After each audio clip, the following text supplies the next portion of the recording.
산업재해 보상 보험 총론 업무상 사고. 업무상 사고는 어디까지 인정될까요?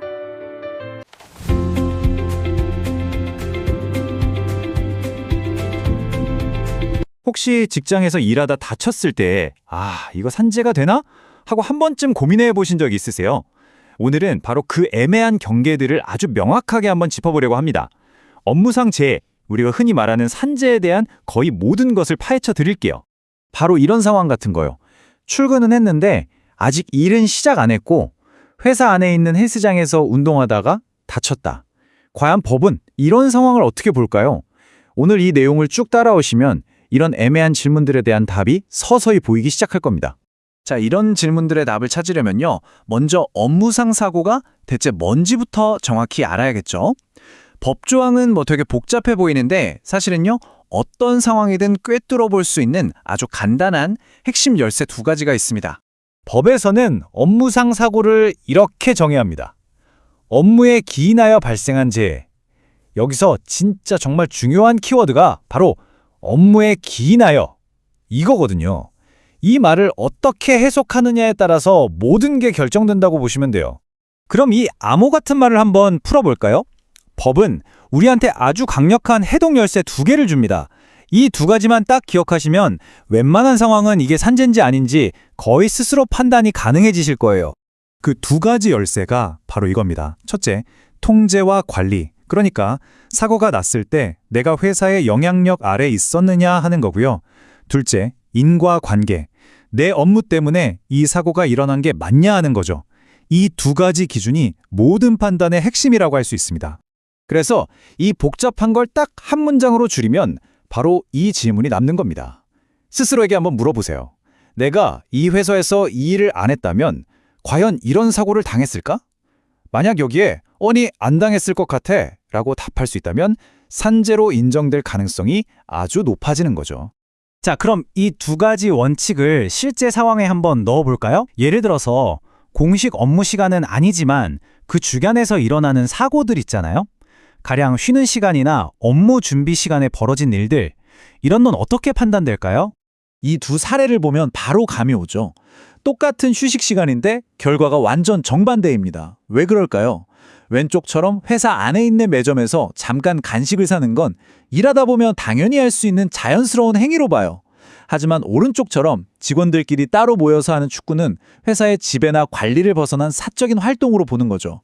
결국 핵심은 회사의 통제력이 미쳤냐 아니냐, 바로 이겁니다. 준비 시간도 똑같아요. 직접 일을 한 건 아니더라도 일을 잘하기 위해 꼭 필요한 행동이었다면 그것도 일의 연장선으로 보는 겁니다. 여기서도 아까 말한 두 가지 원칙이 보이죠? 회사가 제공한 시설에서, 즉 통제 관리 하에서 업무 수행을 위해, 즉 인과관계가 있는 행동을 하다가 다친 거니까요. 자, 이제는 아예 회사 밖으로 한번 나가보죠. 출장이나 출퇴근길처럼 이동 중에 일어나는 사고는 훨씬 더 판단하기 복잡해 보이는데 과연 그럴까요?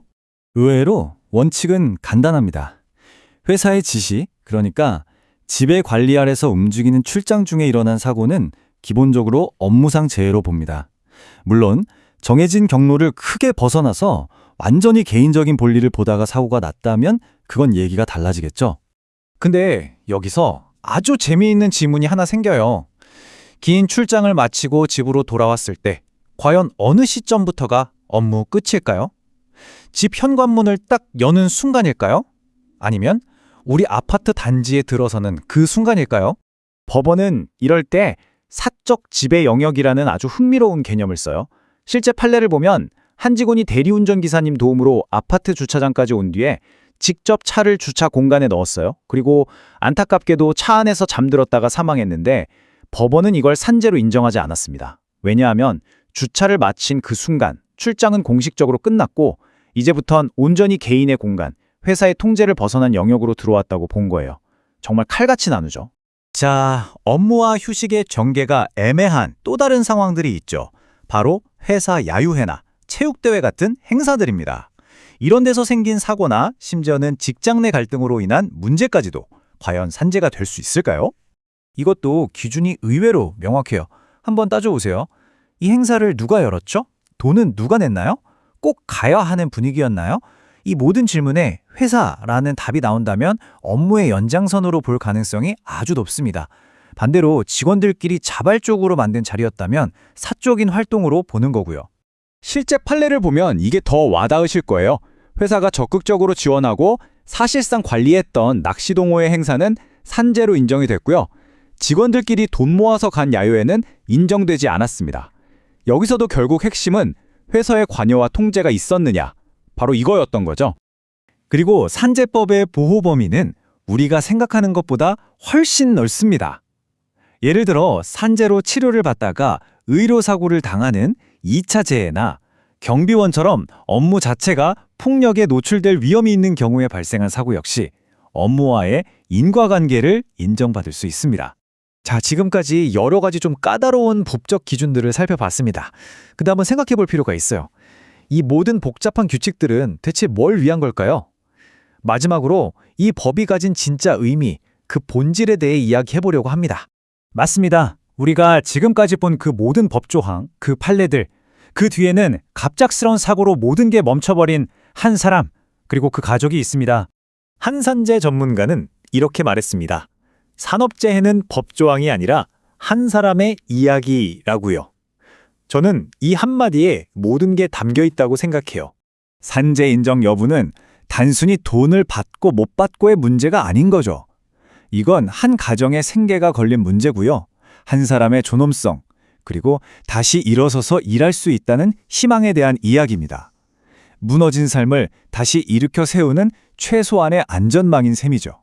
결국 이 모든 법은 차가운 규칙 너머에 있는 우리와 똑같이 숨쉬고 살아가는 한 사람의 삶을 지키기 위해 존재하는 겁니다. 오늘 들으신 내용이 여러분의 삶을 지키는데 조금이나마 도움이 되었으면 좋겠습니다. 안녕하세요. 산재 보상에 대해 궁금하신 점이 있으시면 언제든지 연락 주시기 바랍니다.